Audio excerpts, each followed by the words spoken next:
Happy Monday. Hopefully everyone had an awesome weekend.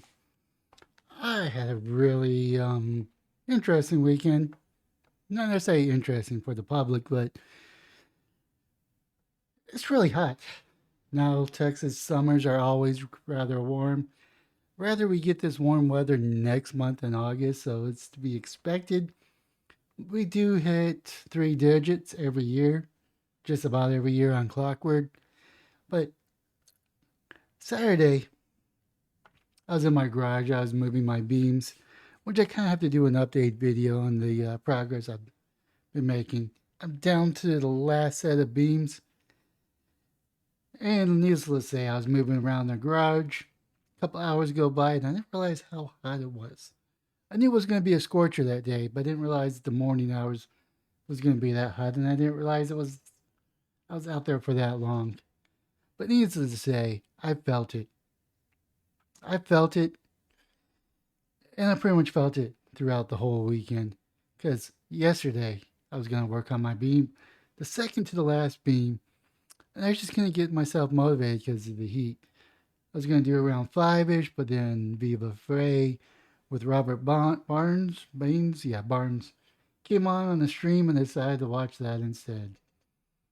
But with that being said, the Texas heat wave is in full effect.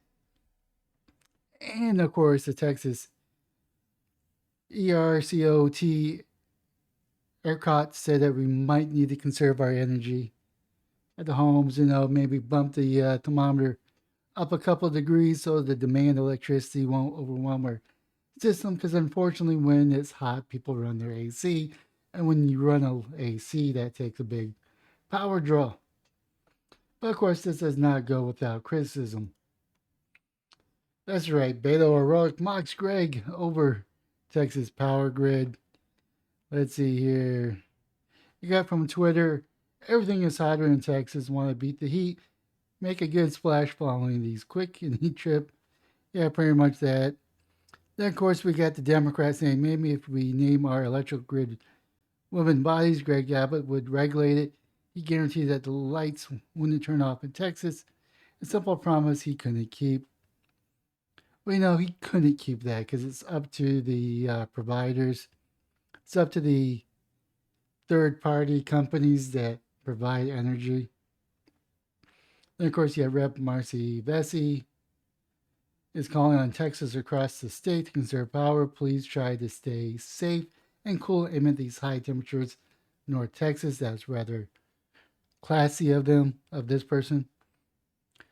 First, we're told that the power grid couldn't stand the extreme cold. Now we're being told that you can't stand the extreme heat either. This is outrageous and inexcusable. But the issue is we're a growing state population wise. That means more people that get added to the state, which means more demand. More demand needs more resources. And my understanding is President Joe Biden pretty much told Texas it cannot generate the type of energy it wants to generate. He wants to reduce coal, he wants to reduce gas, and only focus on green energy, which is solar and wind. And when the wind doesn't blow, the windmills don't produce energy. And of course, when it's cloudy outside, solar doesn't create that much energy to meet with the demand. And this is where the crux is, in my opinion. Everybody's relying on the government to help them to solve their issues, to be the solutions when we should focus inwards, be energy independent from the grid, be energy independent from the government, just be independent so you could only so where you mostly rely on yourself. Now, with that being said, relying on relying on others and others relying on you does create a very strong community, in my humble opinion. But of course, Beto O'Rourke mocks Greg over Texas power outage record. But hypothetically speaking, if Beto were to win the governor, he would not solve the issue because Texas has a weak governor by design. A lieutenant governor has all the power, or all the real power. Texas Democrat gubernatorial candidate Beto O'Rourke has criticized the Republican Governor Greg Abbott, after the Electrical Reliability Council of Texas, or ERCOT, once again requests people to cut down on their energy use on Monday. Roque, who is challenging Abbott in November, reacted to ERCOT, says that the power grid operator is asking Texans and Texans business to voluntarily conserve electricity between 2 and 8 as recent heat waves in Texas has caused power demand in the state to reach record levels. Like I mentioned, it's compounded because we can't produce the energy because Biden doesn't want coal and fuel be our primary source of energy. They don't want to build nuclear power plants because of Chernobyl and the Japan incident. So we're stuck with wind and solar, and when the wind doesn't blow, it doesn't generate energy. When there's cloud coverage, the solar don't really produce as much energy to meet the demand. Not to mention, you have to have a large swath of land in order to keep up with the demand. As part of its appeal, Texas to conserve power, ERCOT has suggested that people turn up their thermostat to a degree or two to avoid running major appliances or pool pumps during the afternoon peak hours on Monday. The governor is the ninth largest economy on the earth, the energy capital of the world. Can't guarantee that the power will stay on tomorrow. Heroics, we need change. We definitely need change. We need a better president. We definitely need change in the local government with here in Austin to get rid of the DSA members, the Democratic Socialists of America members. And we also need to ramp up our economy to build the solar panels here. Maybe we can get materials from Japan and build them better at a lower cost so we can have a clean energy. ERCOT said on releasing Sunday night that no system-wide outages are expected at this time. In another tweet, O'Rourke attacked a grid failure under Abbott's watch during a major winter storm in February 2021, leaving millions without power as resulting the estimate deaths of hundreds of people. Remember Abbott's grid failure that left millions without power and caused hundreds of fellow Texans to lose their lives. After that crisis, Abbott took millions in campaign checks from Energy CEO that he allowed to profit off it, helps explain why he won't fix the grid. But I would continue on, but I don't want to give this beta mofo any more attention. But there's simple solutions. There's simple solutions that we as Texans can do. There's simple solutions we as Americans can do. And there's simple solutions as we as humans on this earth can do. And one of them is to do solar and wind on a micro scale. That is to maybe put solar panels up on our roofs to help either feed the grid or feed our own homes.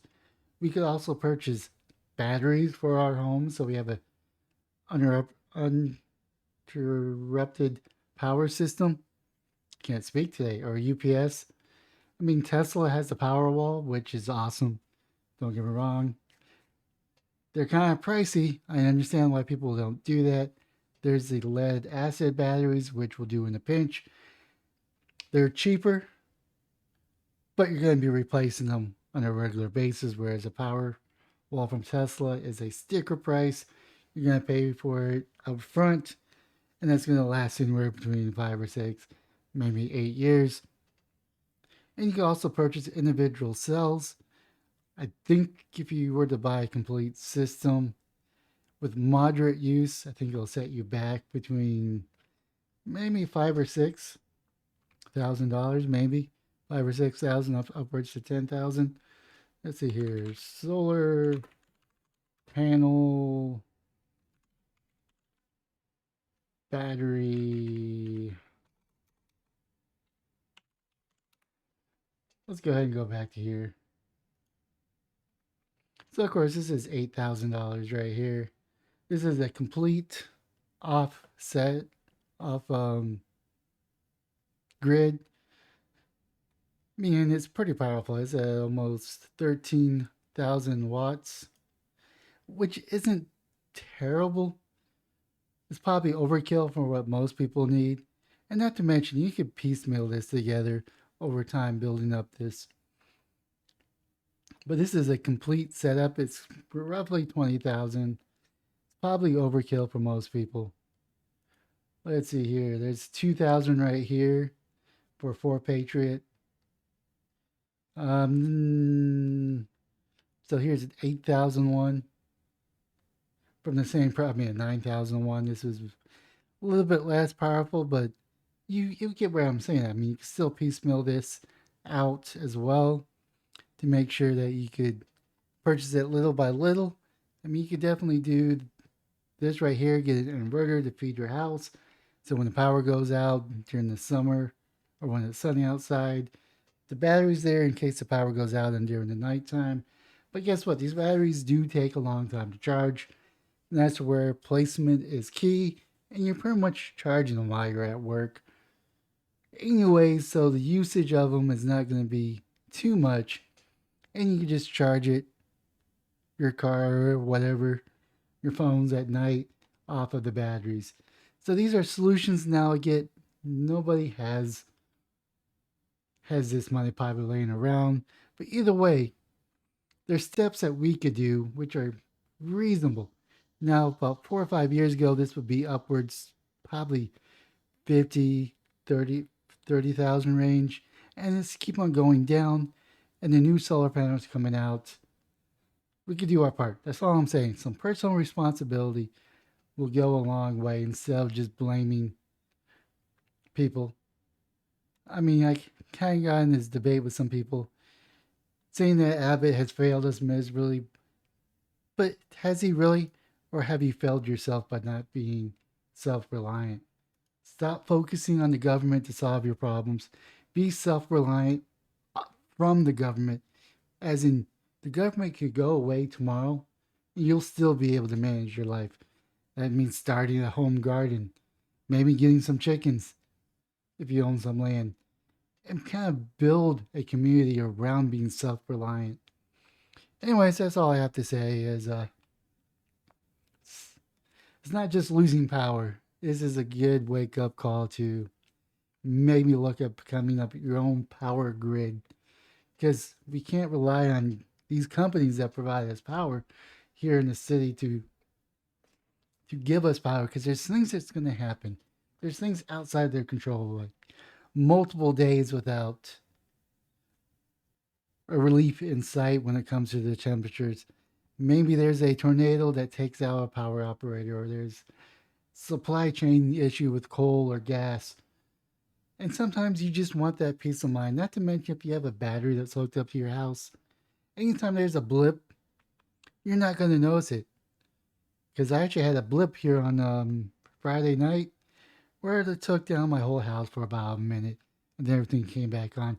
If I actually had a battery pack, I would not have seen that because it will give you that constant clean energy, and that blimp wouldn't even be able to be detected by me. Now, maybe if I had software installed, it'd probably detect it, but I wouldn't have noticed it.